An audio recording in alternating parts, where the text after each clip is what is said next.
لكل اللي بيدور على وصفة جلاش سهلة وسريعة أو صنف حلو سهل. تعالوا هنا بقى مع بعض هنشوف الوصفة الجميلة دي.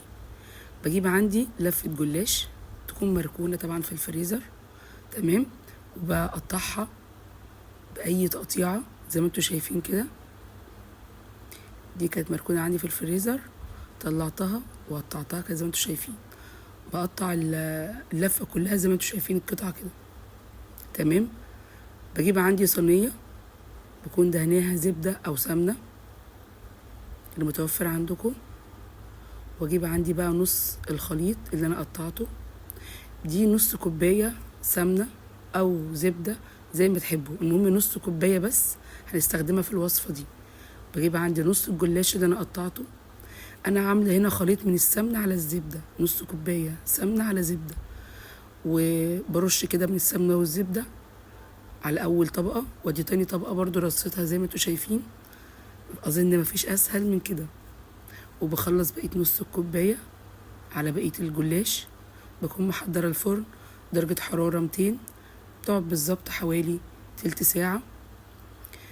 وهي بتستوي بجيب عندي كوبايتين من اللبن، رشة من الفانيليا، كيس فانيليا كده، 3 معالق من السكر، وكيس كريم كراميل. بنزل كده بيه وبقلبهم كويس قوي، وبرفعهم على النار لغايه ما تغلي معايا. بيكون عندي الجلاش استوى. طبعا لازم الجلاش يكون سخن والخليط ده يكون سخن معايا.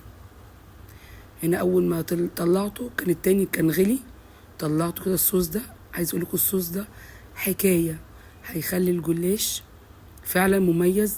طعم يعني بتاكلوا حاجه ما شاء الله كده مميزه وما فيهاش اي تعب خالص. حطيته كده ثواني، مفيش 5 دقايق، اقل من 5 دقايق هتلاقوه اتشرب الخليط ده كله، تمام.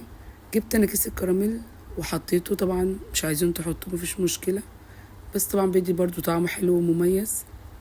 اظن مفيش اسهل من وصفه زي كده، حلو سهل وسريع، والطعم ما شاء الله اللهم بارك، طعم فعلا مميز. طبعا بسيبه شويه كده، المفروض انا كنت اسيبه شويه، انا قطعتها على طول، تمام. ريحتها بس كده يا جماعه تحفه ما شاء الله. بقطعها زي ما انتوا شايفين كده. عايزه هوريكم دلوقتي الجلاش من جوه، فعلا مش عارفه والله اوصف لكم طعم الوصفه دي من كتر ما هي سهله ومميزه في نفس الوقت. الجلاش هتلاقوا طعمه حلو قوي. الصوص اللي عملناه ليه ده حلو جدا، عايزكم تجربوه وتقولوا رايكم كده في الكومنتات. بصوا شكل الجلاش عامل ازاي، ما شاء الله طعمه تحفه. هو اتشرب في ثواني، اتشرب الخليط اللي احنا عملناه له.